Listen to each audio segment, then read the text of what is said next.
So feminism is the topic today, and I want to try and tackle an enormous beast of a topic really in one lecture. I think you could really spend several classes on feminism, but then I'm doing contemporary lit theory and I'd be totally distracted by doing feminist lit theory, and it's not even my particular area of expertise or interest. So I'm not going to do that, and I would have to cut out other things. So I'm going to try and give it in one lecture what feminist lit theory is, and with the realization that I'm going to do it a disservice. It's usually presented in waves, as having waves. So there's a first wave, a second, a third, and a fourth wave. So I'll put the waves up, as it were, and they are connected with timelines. So first wave.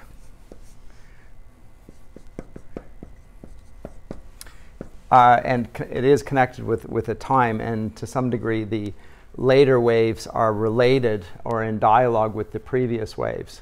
And I'm actually going to add my own take on this as well, which is that there's a wave that precedes the waves that are acknowledged by the feminist scholars. That's the mansplaining bit, right? But the first wave will be in the sort of the mid-19th century all the way to 1965. So mid-19th century all the way up into 1965 or thereabouts. This is just from Wikipedia. Right, so I don't know exactly. I don't think there's any particular consensus on what this is, but there are features of the first, second, third, and fourth that we can note that are more or less broadly recognized. In 1965 to 75, we have the second, so 1965 to 75. The third, from 1975 to about 1990, isn't it? Oh, it says here 2012. Oh my goodness, all the way up to. But I would have thought it was somewhere in there. And fourth wave feminism in Spain began in the 1990s. And I wonder why it says that. I wonder if the author who came up with the Wikipedia entry was Spanish or something. This is very odd. And it says here, so this is Wikipedia, when resolving waves around the work of important Spanish-speaking feminists discussing wave theory, the Spanish fourth wave may at times actually represent an international fifth wave. Okay. I'm going to speak it from the Anglosphere. So the first wave is connected with the suffragette movement. Okay?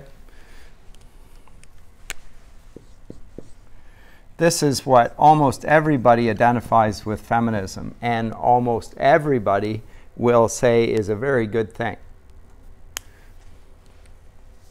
So the first wave is the suffragette movement, and they want to give women the right to vote.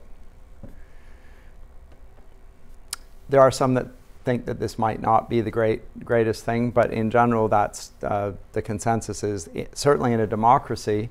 Certainly if women are going to be involved in the workforce, even if one regards equality like C.S. Lewis does as medicine, not food, it's necessary medicine given the changes in society which will leave people vulnerable to the changes. So if you give people the power to vote, then it allows them to push back against changes they don't like. So almost everybody is going to be supportive of the first wave, and everyone will say that they are in agreement with that. I've not really met many people that would say anything different, and even if they do, it's sort of qualified.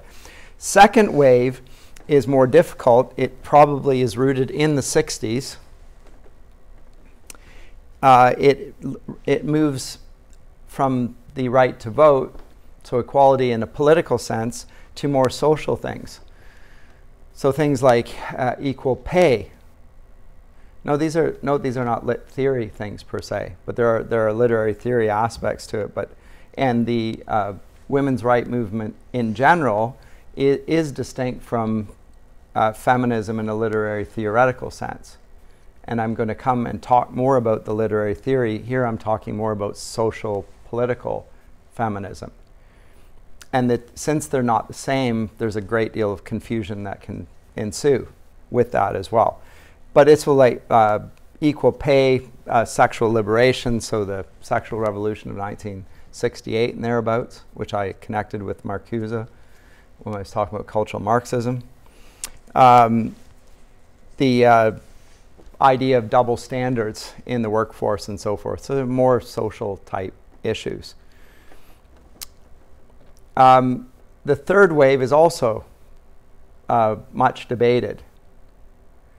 A lot is related to inclusivity and that sort of thing.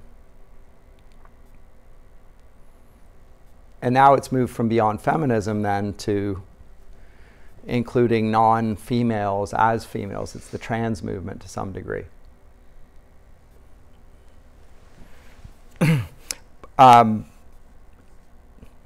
That's just from Wikipedia. I think Wikipedia is hardly definitive on this. And I'm not going to talk about the Wikipedia understanding of this. When you get to fourth wave, it moves into what we now, or you've probably heard of as intersectionality.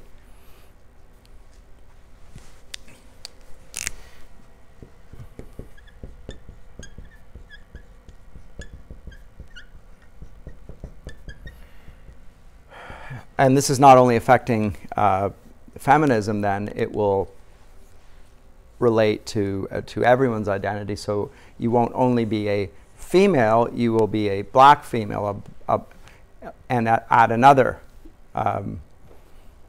section of your identity, you will be a black female handicapped. You will be black female handicapped lesbian. You will be black. All those things are an aspect of your identity.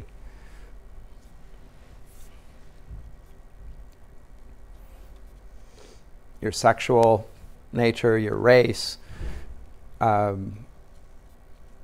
age, all of those things. So different segments of what we would, in a description on a census, be you could identify in that sense. All of these things would be aspects of your identity, and each one of them, furthermore, would be either privileged or oppressed. So it's probably trying to statistically, I call this feminism by committee. So it's a committee trying to figure out, so here are the broad contours drawn early on, and then it gets more and more differentiated, and it's trying to be more inclusive in its, and more expressive of the diversity within the broad category of female. And the question whether what began as a horse has become a camel, which is what happens when committees get to work on definitions, that's another issue, but I think that is to some degree a problem here.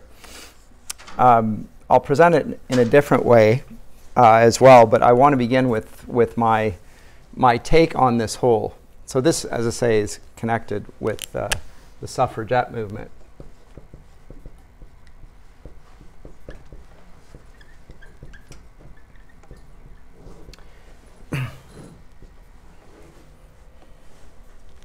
And even the suffragette movement is connected, interestingly, with things like the temperance movement. It's the same women often involved, and many of them Christians, and many of them with Christian motivations, furthermore, for their activism, social activism, and so forth. The abuses, so it comes from a source of oppression that they all women effectively identify, and it's largely a woman's movement. And there are men who are sympathetic, but it is often women who are pushing for it. One thing I'm going to note about this is that in the whole backdrop for it is something I discussed last semester when I talked about Edmund Burke and his treatise on the sublime and the beautiful. Remember the philosophical inquiry? And when he talks about the sublime versus the beautiful and what distinguishes the sublime and the beautiful, and men and women were beautiful to men. And the reason that they were beautiful is because they were softer, smoother, whatever, less powerful, less threatening. It all revolved around power, if you remember when we talked about this. The category of sublimity was something that we perceive to have power over us, and therefore we feel ourselves powerless in the face of it. And there were various manifestations of sublimity: a vast mountain, a broad ocean, the desert landscape, those sort of things that give us a sense of our finitude and our weakness. That's a sublime aesthetic experience, whereas the beautiful aesthetic experience is the exact opposite. We find something beautiful when it gives us a sense of our power in relation to it. So we find babies beautiful and puppies beautiful and so forth, baby animals, anything.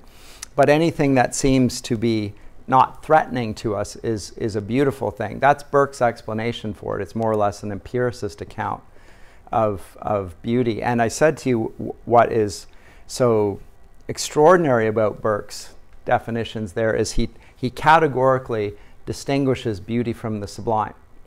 And that was a big turning point in aesthetics, a new discipline there. But it had always existed to some degree. People were talking about the sublime and the beautiful before this, but they said they were a continuum, so that the sublime was the most beautiful thing, if you recall. So there's a big shift here. Concurrent with Burke suggesting this is the Enlightenment idea of human autonomy, which is a postulate of the Enlightenment. And it's a unique one. An autonomous individual is not the same as just an individual. If you look at the root of the word, this idea of autonomy is a self-defining thing. It's a self-law. It defines itself. It declares its own identity. It probably comes from Descartes trying to, with his method of doubt, trying to get rid of everything that he... And the only thing that's left in that is that he says, trying to get air in the room, that he exists. That of that he is certain. Cool it off in a minute. He exists, so I know that I'm doubting, he says. Of that I am certain. If I'm doubting, I'm thinking, and if I'm thinking, I exist. Cogito ergo sum. So he establishes his point of certainty on his own existence. And from that, he then deduces that if I establish my own being, I can conceive of another being above me that's infinitely greater. This is also a clear and distinct idea, and therefore God exists also, etc. So from that point, but it's all rooted in autonomy.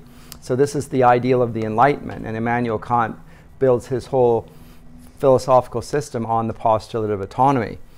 But now, with Burke, we have a different sense of a female autonomy and a male autonomy. It's not stated by Burke, but it's implicit, I think, in his aesthetics. And the dynamic that distinguishes them is power. Now you can see how this will dovetail with the suffragette movement. They don't have power, whereas the men have political power. So now it starts getting tied up in other sorts of issues. The issues of the social contract and consensus, and so the social contract tradition of Hobbes and Rousseau and Locke, lots of talk about the consent of the governed and so forth. Does the female powerless autonomous unit have any selfhood, or is it defined by the man? That becomes part of the issue, and it does so because of power. Now, Burke's, I said to you, in Burke's definition, I object strongly to it. Not only because it separates beauty from the sublime. It suggests a radical discontinuity. I said that was problematic. more problematic for the contemporary is that it gives rise to the idea that the distinction between men and women is rooted in power. I think it's false.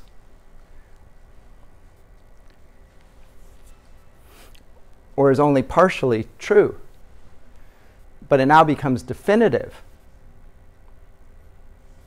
And so if you're going to reassess it and try and fix the error, you have to go back to Burke and not simply keep dealing with the problem of the autonomous subject, which is what feminist theory largely does from here on in, I think. So these are all discussing the problems with the autonomous subject, and that we see in Immanuel Kant. So there's a rational self, autonomous, that is free to choose, and ought to choose, and ought not to be bound by tradition. We ought not to think what others thought before us. We ought to dare to know and think for ourselves. But if you have no power, you're not being given the freedom, the liberty to think for yourself. So you have to carve out that freedom. So the suffragette movement, which is really a political movement, gets collapsed into a broader philosophical problem of human agency, which the feminists later on in particular, and the ones that I'm going to discuss here, seem to think that they lack. So it's really an existential crisis. Does that make sense thus far? That's how I conceive the issue. This is a broad and a very significant issue for the feminist scholars. I think that it's predicated on certain problems that go all the way back to Edmund Burke and Immanuel Kant. So once you swallow those, then you're trying to solve a problem that maybe doesn't exist without the conceptualization. Other than it causes certain outcomes and you have to live with those, so those are real. It's not that they're not real, but you can't solve the problem by assuming that what Burke said about the distinction between the sublime and the beautiful and the relation to power is correct. I think it's not correct. Although it has some, it's not that he can't make an argument for it, but it just seems to be false. So when Shakespeare portrays his female characters, are they all powerless? There are some that seem to be rather powerless, like an Ophelia, caught up in the social circumstances of Denmark, in love with the prince, he perhaps with her, but caught up in the power politics of the Danish court, moved around being directed by her father and her brother and the king and Hamlet, and she's being, in the end, her mind breaks and she drowns. So she seems like a fairly weak character, although I'm not even sure she's that weak. I think she's just in a terrible situation. But she suffers in that. But then we have other female characters in Shakespeare that seem extraordinarily strong. And what's clear from this is Shakespeare doesn't have the view of femininity in relation to power that we see in later literature. Likewise, Chaucer or any other author we might look at. There's too much diversity there in the female characters to reduce it to the categories that Burke suggests, not commenting really on female nature or male nature, but seem implicated in his idea of power and powerlessness. And I don't think he thinks it through, and that's partly because he thinks of aesthetics as a discipline separate from ethics and separate from ontology and epistemology. It's a distinct, discrete discipline, but he doesn't really talk about that, because if you change the definition of beauty, you are going to invariably make connections to goodness and to truth, because these are transcendentals and they're connected in the personhood of God. Right? So changing one has a knock-on effect in all the other areas, and I don't think Burke even considers that. But Immanuel Kant does, because he writes on those three things. Right? The Critique of Judgment is really about epistemology, how we know things, and to some degree ontology. His critique of the of practical judgment is his treatise on ethics. So it's about goodness, and his critique of the power of judgment is his critique of beauty. So truth, goodness, beauty, right? So he does recognize the implication here, but I don't think Burke does. And Burke's relation of it to power, Kant accepts and presents it in his system. So this creates the dynamic which I think later authors will then struggle to deal with. So early on, the problems with the idea of human nature being defined as an autonomous self are actually exposed by feminist scholars. So let me list some of them. So the first probably is Mary Wollstonecraft. Vindication of the Rights of Women. Response to Thomas Paine, The Rights of Man. Very influential in the American Revolution. Read by some at any rate, very much. Hers is the vindication of the rights of women. This is Mary Shelley's mother, by the way. And she recognizes there that many of the concepts of universality, so the rights of man, these were said to be universal for all men, God-given, and yet Mary Wollstonecraft says yes, but they exclude women. This universal category, this all-encompassing, seems to be excluding women from full participation in it. So that's the first response and critique of the universality of this autonomous self that Kant says is all-inclusive. Well, no, it's not, actually, because women don't have the means to politically engage with that. So it can't be entirely true. And this is in the early, so late 18th century.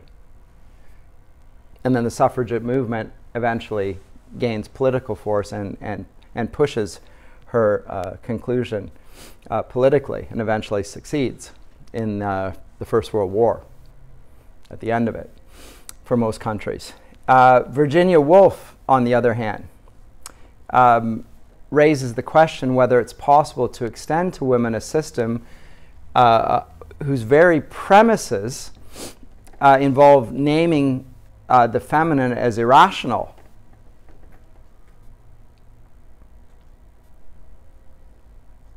And excludes women from participating in it.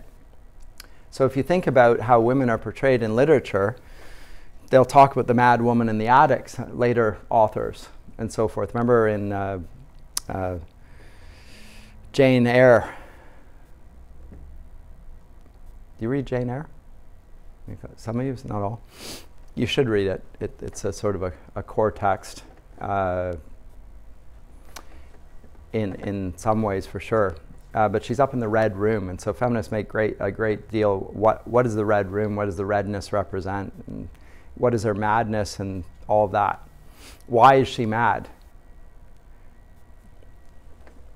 But she's been excluded and isolated, and she's up in the attic, and it's so forth. But they are irrational because if the powerful autonomous self of Immanuel Kant is rational, then the powerless self of the women who are beautiful is irrational. That just goes with it. Now, Burke doesn't say anything of the sort, but it follows from that. So how can we extend to women a system whose very premises label women as irrational creatures?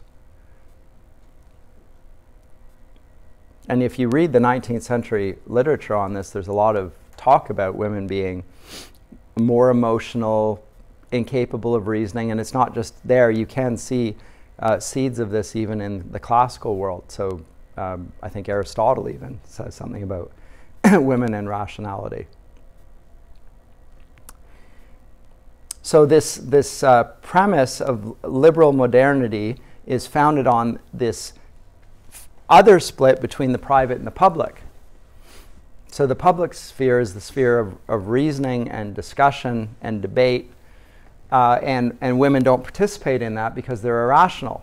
And also they're excluded from it, so the public-private then gets drawn into it. And remember last time I talked about these dichotomies, the binaries. Women are relegated to the domestic sphere, a sphere of privation. They're deprived of their not just political participation, but full human status, say the women in the movement. Until they have full public rights, and that includes the right to vote, they are not fully human. And there may be some substance to this critique, by the way. Not that women aren't fully human, but that those that are protesting are saying effectively, we are being relegated to not a second class of citizenship, but really a non-class, not recognized.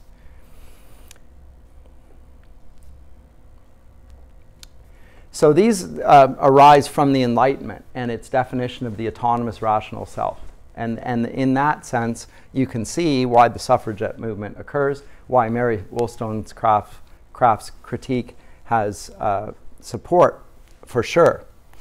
The second wave, here in Wikipedia is identified in 1965. I'm going to see it a lot earlier than that and put it with Simone de Beauvoir and the second sex, where she makes a distinction between sex and gender, among other things.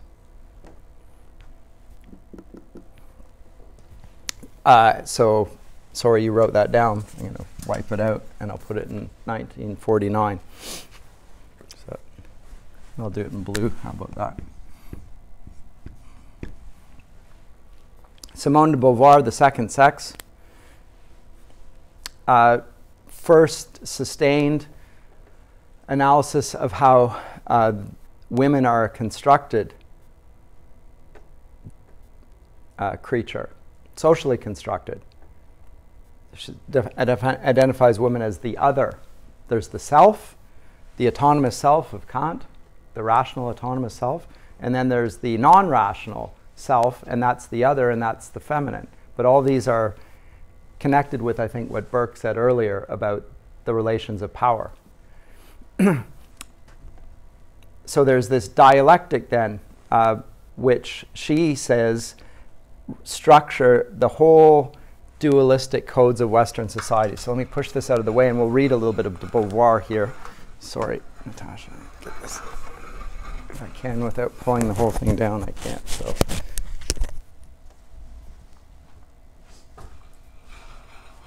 Read what she says here and then we'll comment on it. So the myth of woman plays a considerable part in literature, but what is its importance in daily life? To what extent does it affect the customs and conduct of individuals? In replying to this question, it will be necessary to state precisely the relations this myth bears to reality. There are different kinds of myths. This one, the myth of woman, sublimating an immutable aspect of the human condition, namely the division of humanity into two classes of individuals, is a static myth. It projects into the realm of Platonic ideas of reality that is directly experienced or is conceptualized on the basis of experience. In place of fact, value, significance, knowledge, empirical law, it substitutes a transcendental idea, timeless, unchangeable, necessary. This idea is indisputable because it is beyond the given. It is endowed with absolute truth. Thus, as against the dispersed, contingent, multiple existences of actual woman, mythical thought opposes the eternal feminine, unique and changeless. If the definition provided for this concept is contradicted by the behavior of flesh and blood women, it is the latter who are wrong. So if the women disagree with this, know your place, woman. We are told not that femininity is a false entity, but that the women concerned are not feminine. The contrary facts of experience are impotent against the myth. To pose woman is to pose the absolute other, without reciprocity, denying against all experience that she is a subject, a fellow human being. Now, and as group symbols and social types are generally defined by means of antonyms and pairs, ambivalence will seem to be an intrinsic quality of the eternal feminine. So, the saintly mother has for correlative the cruel stepmother. Now you can see she's leaning into the archetypal theory here of Fry. The angelic young girl has the perverse virgin. Thus it will be said sometimes that mother equals life, sometimes that mother equals death. And every virgin is pure spirit or flesh dedicated to the devil. Thus the paternalism that claims woman for hearth and home defines her as sentiment, inwardness, immanence. In fact, every existent is at once immanence and transcendence. When one offers the existent no aim or prevents him from attaining any or robs him of his victory, when his transcendence falls vainly into the past, that is to say, falls back into immanence. This is the lot assigned to woman in the patriarchate. But it is in no way a vocation any more than slavery is the vocation of the slave. The identification or the development of this mythology is clearly seen in Auguste Comte. To identify women with altruism is to guarantee to man absolute rights in her devotion. It is to impose on women a categorical imperative. Note the Kantian language. Few myths have been more advantageous to the ruling caste than the myth of woman. It justifies all privileges and even authorizes their abuse. Men need not bother themselves with alleviating the pains and the burdens that physiologically are women's lot, since these are, quote, intended by nature, unquote. Men use them as a pretext for increasing the misery of the feminine lot, still further, for instance, by refusing to grant to women any right to sexual pleasure by making her work like a beast of burden. Okay. So she's exploring in her notion of the eternal feminine here the ways in which women are defined always in relation to men and by men. Men aren't marked as masculine. Women are marked as feminine. Men just are. They have rational, autonomous selves, but their masculinity is not identified, whereas the feminine most certainly are, and they're defined as the not male.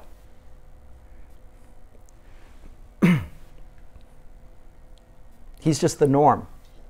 She is the abnormal then.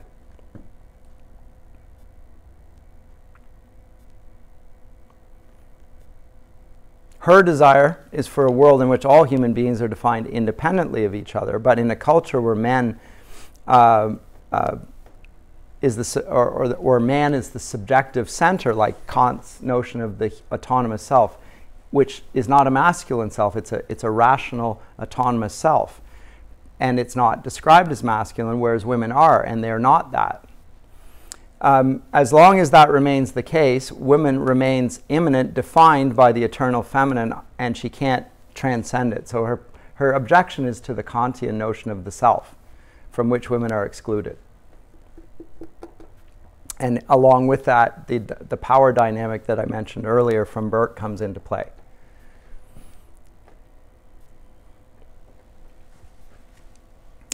Do I want to say much more about de Beauvoir? I think her discussion is actually extremely important. She does draw on Jean-Paul Sartre, the French existentialist, nihilist writer, quite an important one actually. He talks about the relation between the self on the one hand and the other on the other hand. So in French, I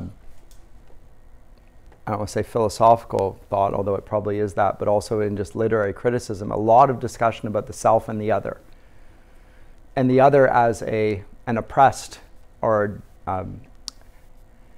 illegitimate existence, and that will get passed over into politics as well. There's the self, there's the other.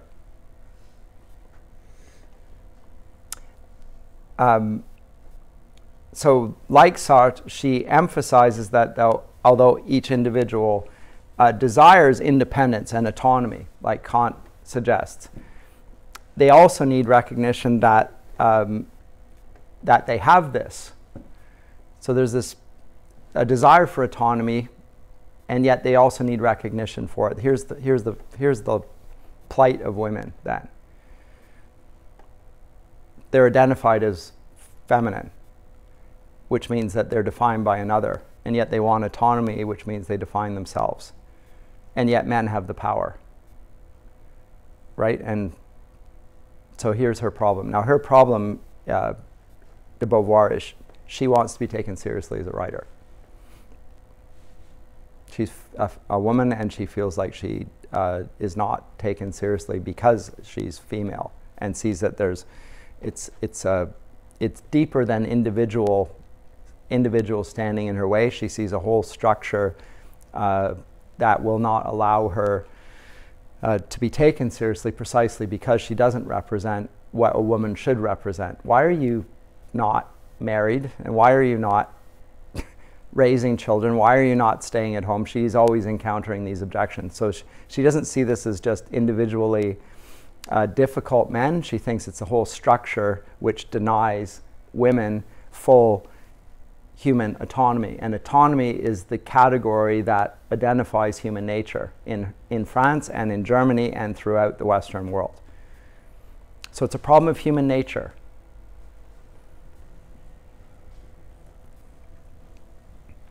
So for me, the issue, and I'm going to bring this up on the course, the issue of anthropology, and what is a correct view of the human person, and how does that relate to literary theory? This is going to become more and more important as time goes by. It probably always was important, but it didn't seem important until the full implications of Kant's view of human autonomy were grasped in the Western world and were teased out. And they become more and more problematic. But I dispute that Kant's notion of rational autonomy is a good one for human nature. I think it's problematic. And it's not because I have a problem with reason as something that distinguishes human beings. That's not it. It's more the postulate of autonomy and what he means by reason. So remember, I said he puts reason above understanding. It's that Copernican turn, flipping the world around. So those two things, autonomy and his definition of pure reason, those two things. But the feminists, like Wollstonecraft, and later like the second wave, Simone de Beauvoir, are really teasing out the problems of this postulate of rational autonomy on women, and that it really does deny them a sort of rational existence in relation to men. So my question, and it is a question, is this portrait of women, this dehumanization, characteristic of Western thought before this? Because in the 19th century, it seems to me you can see it, that women are being considered to be irrational. And I don't really see that in Shakespeare, for instance. I don't see it even in the 18th century. Women are not being dismissed as being irrational. Likewise in Chaucer, it's not a charge that's being made.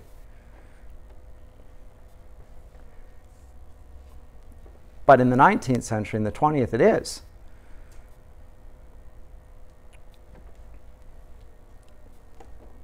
And not just that they're occasionally irrational, but they're by nature irrational. They're caught up in their bodies. So women are identified with their bodies, and men are not identified with their bodies. They're connected only with this disembodied self that's the autonomous subject, their reasoning thing, their minds. So men are minds and women are bodies. One's rational, has no passions, has no emotions. The other, the exact opposite. So that bizarre dichotomy. Does that sound familiar at all? I think that it's a caricature, but it's a strong caricature that seems to take hold there. Anyway, de Beauvoir then writes on, this is the second wave. The third wave, and I'm not sure about the timeline chronology here for this. The third wave is when, so these are largely what the later intersectionalists will call the privileged white females. And they are arguing that they ought to be considered as writers and intellects.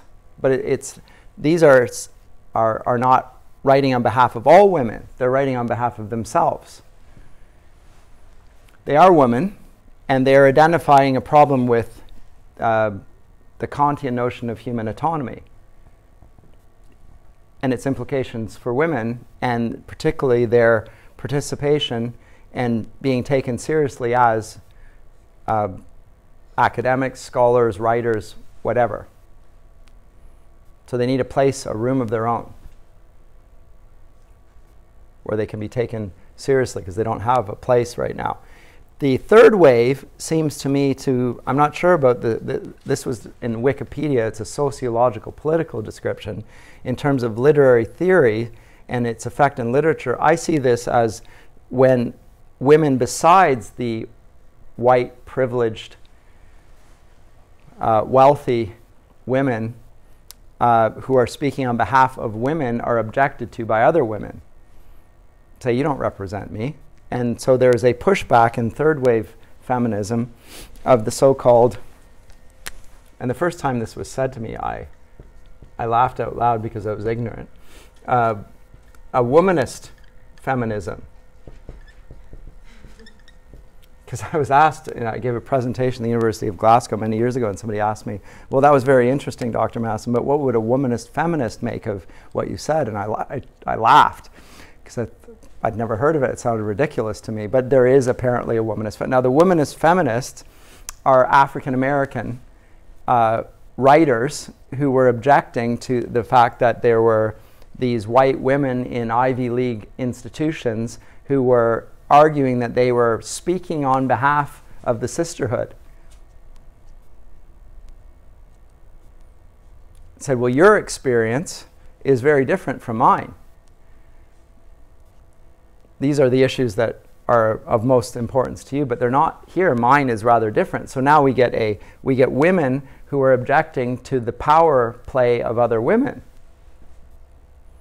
saying, you don't define me, and I am a woman. Don't tell me that I'm not a woman because I don't agree with you.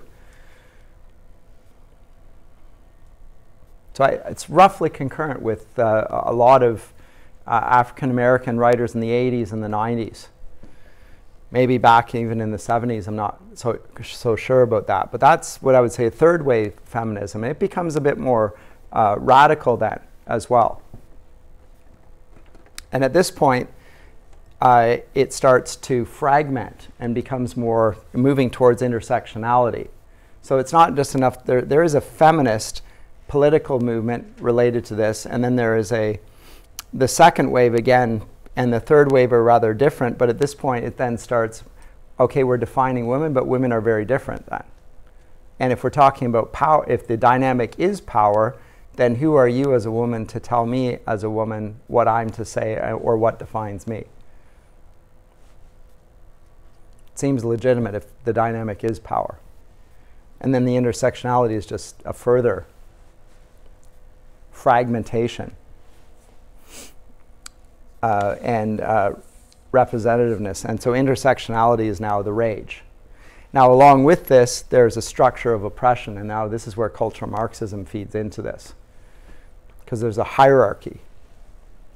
Let's see if I can put this up on the screen. I don't know if I can even. It's from a talk I gave at Laurier last night.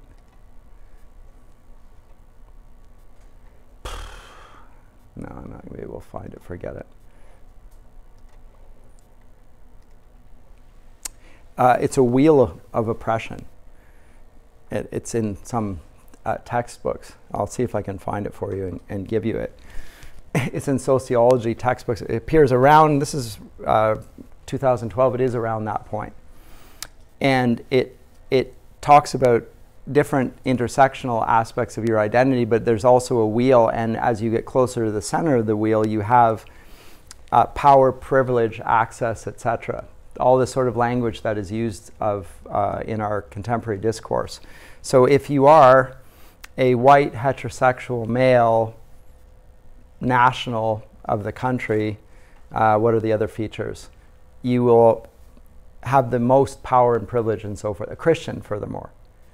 To say heterosexual, heterosexual. So all of those things, I think there are 6 factors. There may be more and there may be other understandings of that. But so if you're in the center, everything revolves around you. But if you're not in the center, then you can be differentiated by other things. So sex and religion and what is it? Oh, color. So yeah, I'll just put color. But I guess it's race. Anyway, those sorts of things. And so if you're white, you're in the center. So that on CBC recently, if you're white, you are a racist. It's explicitly said. You're a racist if you're white. I thought, wow, that's a pretty stark statement. It sounds like a racist statement to me. Right? Because this is now a structure of oppression. Your identity is related to physical characteristics, and it has nothing to do with other things, except now really what they're doing is parsing out the autonomous self. And they're assuming the powerless relation if you're not. So this is the self, and this is variations of the other. So interestingly, when it comes to the religion, they put Muslims on the outside. That the most powerless religion is Islam, which is not a historical observation, surely. So it's taken from the perspective of probably the United States. So this is why from the perspective of the progressives, if you are on the outside of this, and here you'd probably be intersex.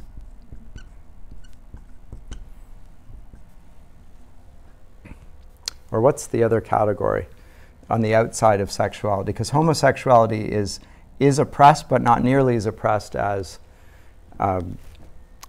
intersexual identity, or what would be the other? Transsexual. Yeah, so those would be further out, or even polyamorous. Those would be really oppressed if you're, because again you're closer, you're further away. You have less social approval, so you're oppressed. So when you look at the outer sphere of this wheel of intersectionality, these represent the Democrat Party and the Liberal Party and the NDP, basically, all the positions. So you think, well, what do Muslims, the lot of Muslims have to do with intersexual persons and transsexual persons? And in terms of race, I don't know who's the most discriminated against. It's probably still black. Like I shouldn't say this without going on memory, but these sorts of characteristics. But when you put them together, these are on the outermost circle. These are the other, right? If it's the self and the other, these are the other, and the uttermost. They don't have power and access and privilege and status. Oh, wealth, of course. Forgot wealth. And then there'd be abledness, by which, if you're able-bodied. So if you're handicapped, you're out here. So if you're an intersex, Muslim, disabled, poor, then you're really the other. And the party, in order to rectify injustice, is going to seek to advocate on your behalf and try and bring you into power. Now, since this isn't a matter of personal oppression, but rather structural oppression, the only way you can do this is by placing people of this sort of identity into positions of power and privileging them as hiring candidates, etc. But you can see it's moved away from the original suffragette movement in many ways, and in many ways it's operating on the same dynamic. It's about whether you are recognized as having an identity that the state acknowledges, and the state is not acknowledging just simply this autonomous self. And it begins with, well, who has the vote in the early 19th century? Not many. But it'll be male property owners early on. And they are invariably white because the whole society is white. So from there, so it's a political issue, but it's deeper than a political issue. it is a conceptual issue of human nature that comes from Immanuel Kant. So this is my take on feminism, is that largely it's actually, even though it seems when it comes down to this it's just a political issue of our day, it's a sort of a fetish, it's deeper than that. It's a more profound concern with the notion of human nature that Kant bequeaths us, and Burke also.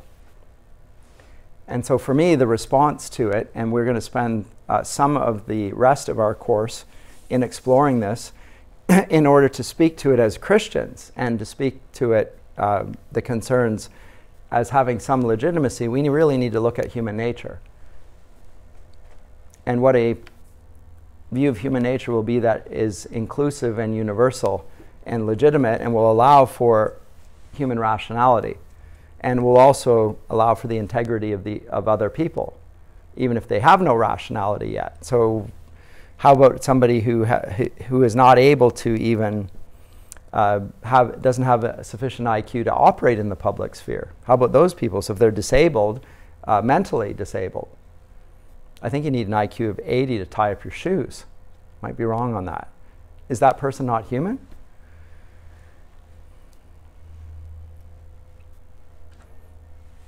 How about those who are not capable of even speaking yet? So the unborn or even the infant. Are they not yet human because they don't possess rationality? For Kant, they don't to some degree, because reason defines your humanity. Never mind women. So I actually like the feminist critique of Kant. It's showing the problems with this view of human nature. Even if I don't, I think they're going down the wrong path. The objection seems legitimate to me, broadly speaking. They have a problem with the view of human nature that treats women differently than men. Not differently, that's insufficient. It treats them as radically inferior. Definitionally, almost. My problem with that isn't just what I've said, it's that view of the nature of woman is a product of modernity. It's not a product of Christianity, which is what they usually say it is. It's not Christianity, because Christianity gave women their property rights and so forth. So you go back to the Justinian Code in the 5th century, and the Empress Theodora, who was a slave and became the wife of Justinian, but he gave his wife, who was a hugely competent woman, huge say in the rewriting of Roman law, and it allowed women to inherit property and so forth. Well, she was a Christian.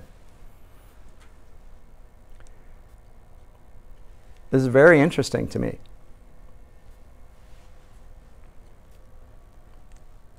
And the domestic sphere is, in the classical world, a place, it's the private versus the public, but it's not considered as unimportant, it's considered as vital. It's the most important. If you don't have a vital private sphere where there's domestic harmony, and then the body politic can't survive without intact families. Whereas the feminists seem desperately seeking to solve the problem of autonomy by being autonomous. That further exacerbates the problem, doesn't solve it.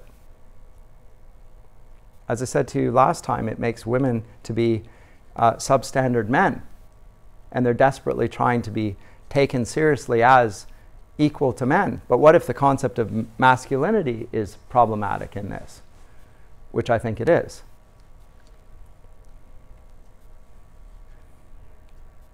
So this is where I think Christians can really have a say in the whole debate, discussion about the problems of the Enlightenment.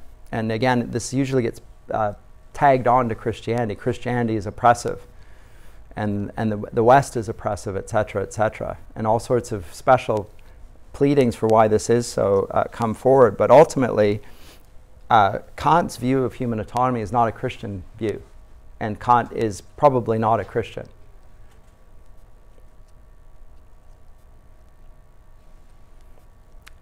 he's sympathetic with the French Revolution.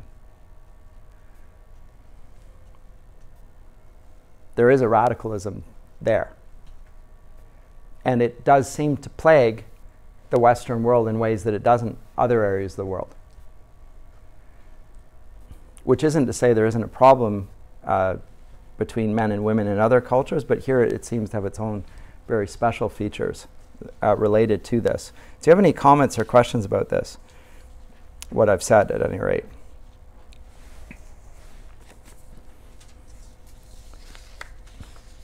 Yes? Yeah, so if the Enlightenment kind of thinks that man is autonomous, like reason defines him, like women have always been reasonable, rational. Why, in my experience. why was that? Other than occasional fits, but Yeah. which I'm also prone to. How did it become so associated with women as being irrational? Well, I think it has to do with that dichotomy that arises in Burke. That's the only thing that I can situate it to. If a rational, autonomous self is what defines an enlightened person, and it does according to Kant, and yet the only people that are able to exercise that rational, autonomous selfhood are men, then that's the first reason why. But the second reason is because I think Burke drives this dichotomy between the sublime and the beautiful and connects it with power, and if women don't have power, they just sort of line up. But you never get this view of women as utterly irrational before this period. It's contradicted by experience. It's absurd. I know just as many irrational men as irrational women. And I don't know about just as many, but whatever, it doesn't matter. I mean, there are so many exceptions to the rule that this is not a defining characteristic. And it imposes a sort of a silly template on men as well. So men are supposed to be Mr. Spock, and women are supposed to be Counselor Troy. If you got your Star Trek metaphor, so men are, logic captain, and Counselor Troy, I feel a disturbance in first generation, second generation, Star Trek? Okay. So what do you feel? She's an empath. So it's the counselor, right? Let's speak to the voice of reason. Well, Mr. Spock, tell us what you think. Well, logic would dictate that. Okay, well, now how about Counselor Troy? What do you think? Well, I feel some conflict in that person, right? So she's the empath. She's in touch with her feelings. And so then you get in pop psychology, men are from Mars and women are from Venus. So again, it's this dichotomy, which is, again, it's passed into popular culture. Where does it come from? It comes from this. It really does. I can't help but think it goes back to the postulate of autonomy of Kant, but even further to Burke and his division between the sublime and the beautiful, which has the further implication of the truth and the false. Because if you think of how interconnected beauty, truth, and goodness are, if this is the sublime and this is the beautiful, and it's related to power, again, this will be the true and this will be the false. And this will be the good and this will be the evil, so the women are evil as well. Well, that fits in with all sorts of historic heresies, like Gnosticism. Because bodies are evil and the soul is good. Right? So Gnosticism arises out of that, and I already talked, or at least when we looked at Jung on At War with the Word, he talked about the contemporary Gnosticism, which also fits in with the idea of an elite running the show. So I apologize that we're not dealing with a particular text, but I don't even know what particular text to deal with here, because I want to really analyze it from 10,000 feet. Yes? What do you think feminists would think about the courtly love tradition? Well, you can read them for yourself on that. They will have something to say about it. Because the reason you're asking is because women are exalted there in that. And it's probably, well, the Beauvoir would probably, I'm not sure, but talk about the eternal feminine, and either they're idealized, either they're a saint or they're the adulterous woman, but they have to be one or the other. They can't actually be themselves. So you're either going to be the Virgin Mary or you're going to be the woman caught in adultery, but there's nothing in between. That's what she's talking about, the myth of the eternal feminine. To further complicate that, when you look in Scripture at this portrait of wisdom and folly, it is presented as women as well, though I will say, in defense of Scripture, it's lady wisdom as well. So it's not male wisdom and lady folly. It's female wisdom, lady wisdom, and an adulterous woman. So there are two women calling out in the streets, not a man and a woman. I thank God for that. Right? Wisdom is often presented as feminine. On the other hand, Jesus Christ is the wisdom of God. But I think they would probably make of it just what I said. They would probably say, well, yeah, of course they do. So women either are up on a pedestal, they're saints who do no wrong and are worshipped by men, or they're the exact opposite. They're the demons that drag them down and pervert them, as Eve did to Adam. And if you read the early church, you often get what are effectively misogynist views of women. You know, it's all Eve's fault. Whereas if you read what Scripture says, it doesn't say that.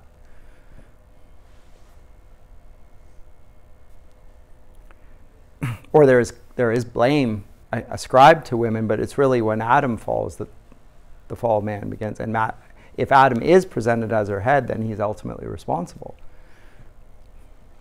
But you certainly get the discussion in medieval literature of the way in which women have brought men down.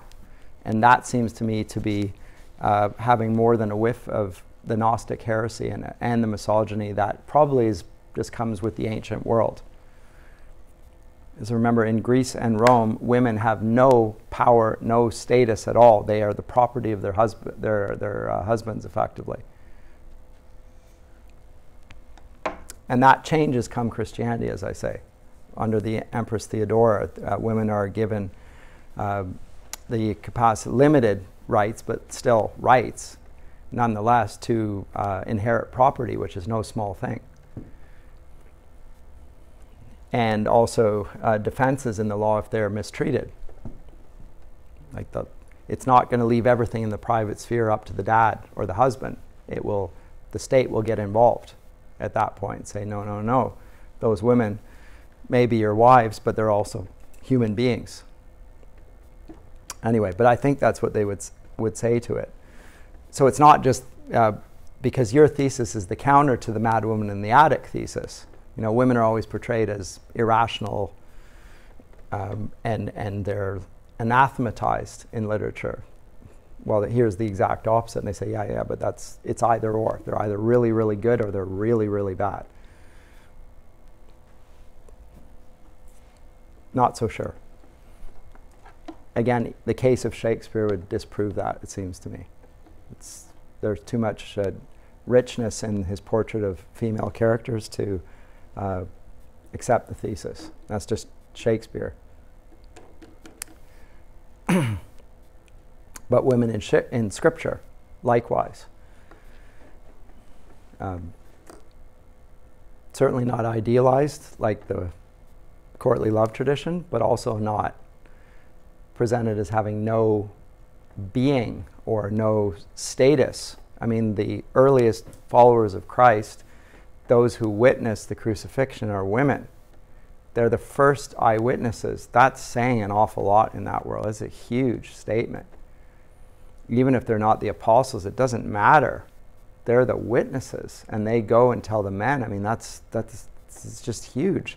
And the testimony of women in the ancient world and in the Hebrew tradition it's not much, but the gospel writers include it. One, because it's clearly accurate, and two, because they're saying something about the status of women in their testimony. Anyway, and that again contradicts this idea that women are irrational.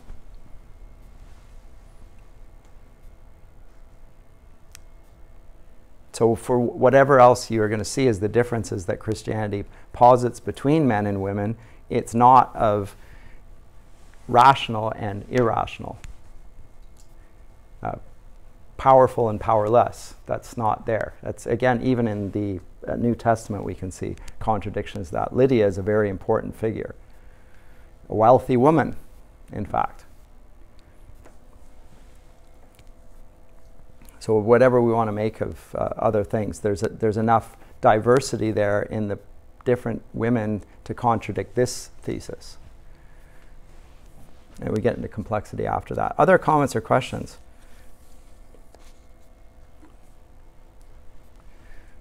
But there's enough here for anybody to call himself a feminist, pretty much. And anyone also to say being a feminist is ridiculous. I'll speak out of both sides of my mouth on this. Say, well, I'm a feminist because I agree with this. And I can see the point here. And I can see why the objections are being made here, given the self-other dynamic which comes from this. But I still think the whole thing is false and ridiculous. You're going down the wrong path here. And furthermore, when you see it as the self and the other, and it's all about power, then it ends up, now there's no common humanity anymore. So feminism ends up being an anti-humanist movement. It denies the legitimacy of what they call the other, who has the power, that you have no human agency. It's either me or you, and it's going to be me. You're going down, Mr. Bucko. Channeling Jordan Peterson. You're going down, Bucko.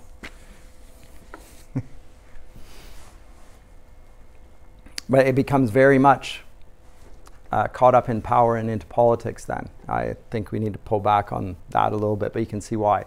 It is the source of modern feminism in some ways. There is, furthermore, within this, there are those who are, even in the feminist movement, I don't know if it's in the second or third, that will divide themselves up between the gynocritics and the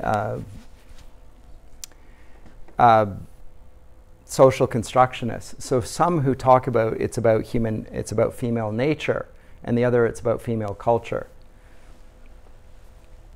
And so for those who are the gynocritics, they are arguing that women have their own sort of discourse and language, and that you have to be a woman in order to be engaged in the dialogue, because women think radically differently and so forth, which I find absurd or unprovable. It's pure assertion. It might be true, but then it just plays into the idea that they're irrational. I think it's a very bad move.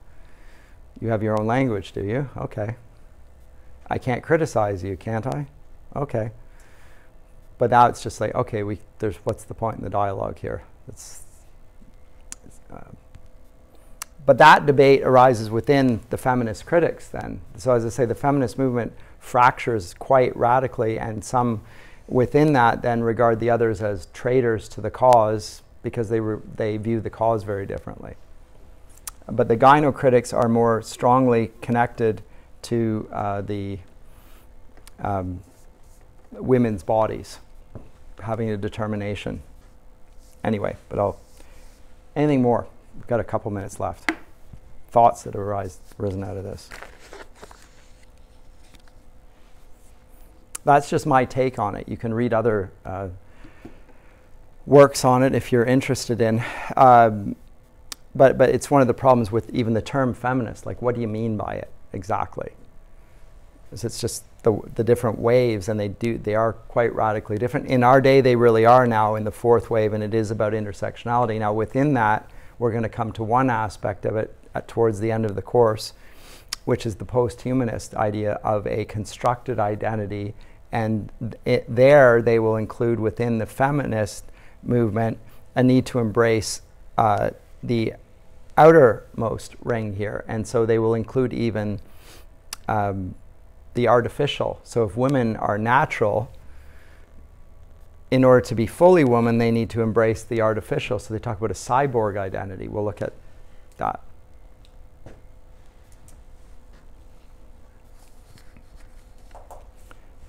So all manner of stuff falls under the banner of feminism. I hope I've tried to be present it sympathetically. Well, I've tried to, while also saying I think a lot of it ends up in a really odd place. And I've tried to explain why, even though it seems like it lands in an odd place, it begins from a reasonable objection. It just ends up being not. And the reason it ends up being in a bad place is because the original premises lead it. Their ideas have consequences. That's the best I can do. Anyway, okay, well, we're done.